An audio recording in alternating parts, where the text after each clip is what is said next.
Sénégal secteur privé bi dafa gën a ndërmeelu lan mooy problème bi. mais dafa ndërmeelu du dafa gën a dafa ndërmeelu parce que aujourd'hui lan moo xew le slogan bi gënoon am doole ci biir Pastef mooy la souveraineté économique le don de soi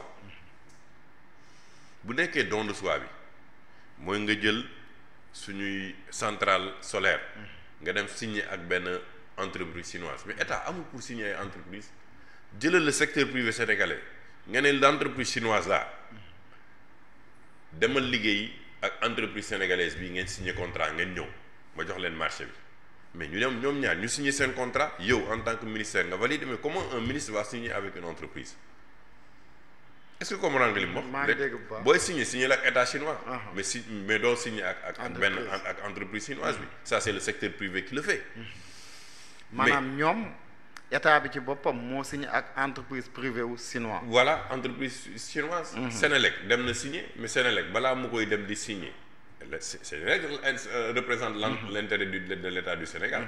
mais balaa ngay signé yow wool benn entreprise sénégalaise nga ne ko toogal yow nga liggéey ak entreprise signé leen si ngeen di signé ngeen ñëw ñun Sénégalais ñun Sénélec ñu valider leen. tu vois tey seen HLM demuñu woon France fii di seeti ay Marseillais.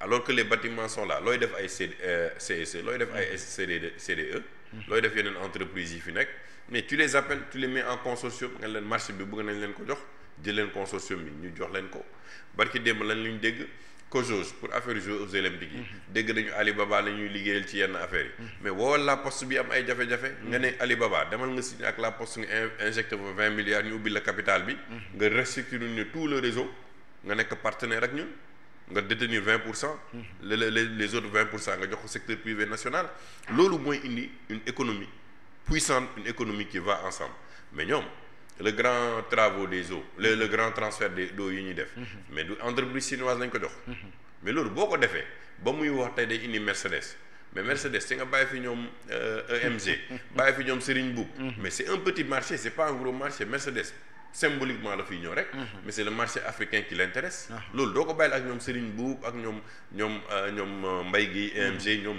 ñu gérer partie boobu tu crées des champions forts c'est pas à l'État sur le comptoir de l'or c'est pas à SOMISEN d'aller chercher des partenaires pour le comptoir de l'or moom li muy wax mooy je veux un consortium d'entreprises sénégalaises pour mettre en place mon comptoir d'or Turquie am na lenn lu ñu def fii ci pour def benn raffinerie d'or ñu woo les Sénégalais nga woo club des investisseurs woo CNES wala ne leen def leen benn consortium ngeen bokk ci capital bi nga xam ne tey moom moo nekk ci kii bi c'est-à-dire il y a une confusion des rôles entre lan mooy rôle lan la secteur privé war a def mais li nga wax ni ak état war a def mais li nga wax ni ñàkk xam la ñàkk mën la wala ñàkk expérience la boole nga yëpp parce que état dañ koy xam développement économique dañ koy jàng ñii ay inspecteurs des impôts lañu yàlla may na leen ne xarañ nañ ñu ci li ñuy def mais le premier ministre Ousmane Sonko parewul parcours am ci impôts et domaines demul ba nekk un directeur des impôts wala un directeur des domaines def échelon bi parce que dalay may nga comprendre tous les rouages de l'administration kazalika le président de la république boo eggee tey directement nga nekk président de la république loo jàngul mënoo koo tari il faut ñu jàppale la heureusement dafa tey wax dëgg yàlla dafa tey il est très posé te loolu dafa baax ci njiit ñun ñëpp dañ koy rafetlu parce que njiit doo tàng loolu nag Sonko da koy bañ de parce que neen da ngeen ko bëgg a jaxase ak Diomaye non ñun li ñu gis la ñuy wax ma jaxase wu ma kenn ak kenn Sonko yàlla lu mu ko may na ko moom tey xale yi déggal nañ ko may nañ ko combat bu mu ko mënee yóbbu na ko ba président ba mu nekk premier ministre may nañ ko bu taxawee wax nit ñi nga ànd ak moom bañ ànd ak moom da nga koy déglu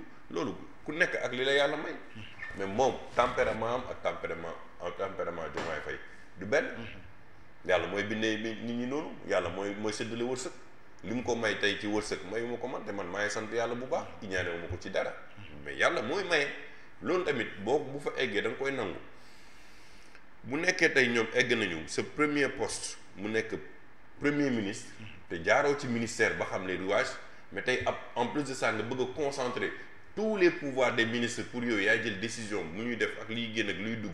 ngay ñuy ne non day tëdd 4 heures du matin 5 heures kenn laaju la nga tëdd 4 heures du matin 5 heures. il faut rendre l'État efficace. non ñoom sax si ñoom am na ko génn ne liggéey ministre lundi la ba vendredi sax. non loolu amul li bi dem si lay wax loolu c'est une erreur. un État c'est du lundi au dimanche. 24 heures sur 24 xam nga lu tax. tey buñ ñu attaqué woon dañu ne non du ñu fayu dañuy xaar ba lundi ñu commencé fay.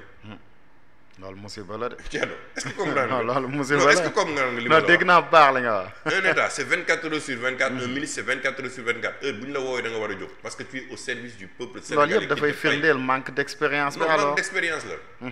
bu ma nekkoon moom du ma ko wax. parce que dañ la fay. jox la ay matuwaay jox la sécurité jox la oto jox la nga mën a tukki nga mën dem fépp. joxuñu la ko pour lundi ba vendredi dañ la ko jox 24 heures 24 sur 24.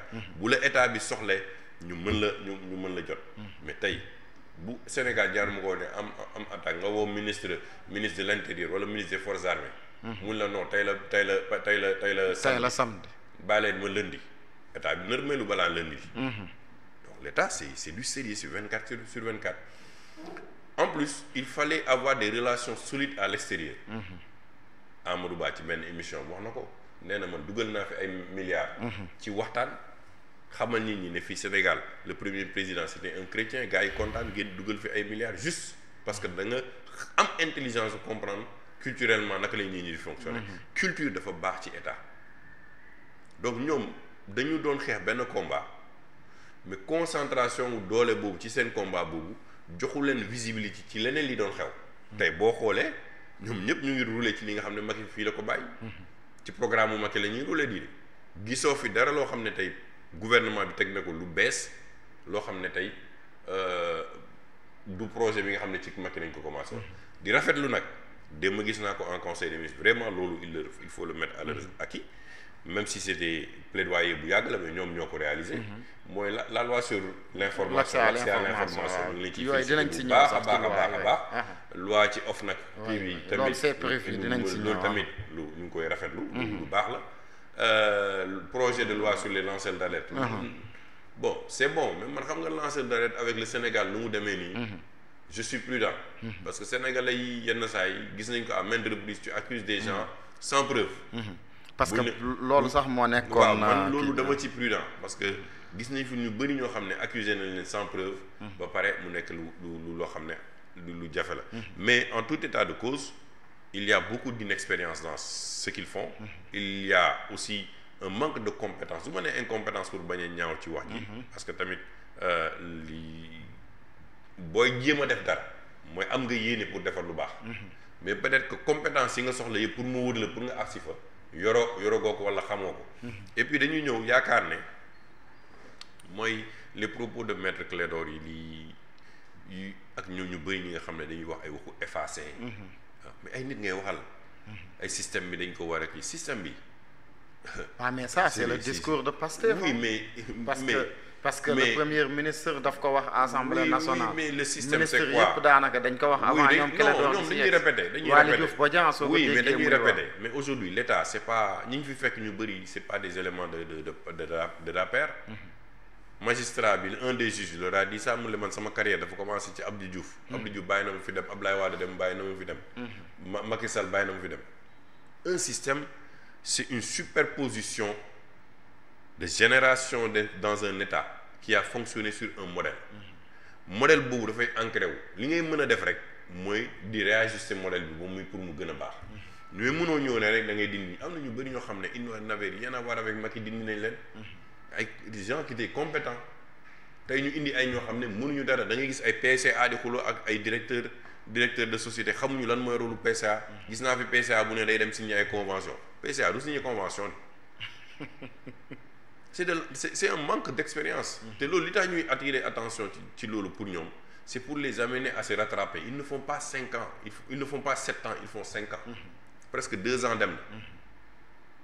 te ñoom aujourd'hui ils sont des bisbis am nañu xuloo seen biir yu metti gis nañu loo xam ne tey xam nañ ne entre le premier ministre ak le président de la République rafetal mu ngi ca. parce que tamit. on a notre lecture de ça gis nañu attaques yi nga xam ne des éléments de Pastef ñu ngi koy attaquer président de la République kooku ñun ñëpp gis nañ ko ci réseaux sociaux yi gis nañ ci ay waxin ay wax yoo xam ne loolu nekkatul opposition.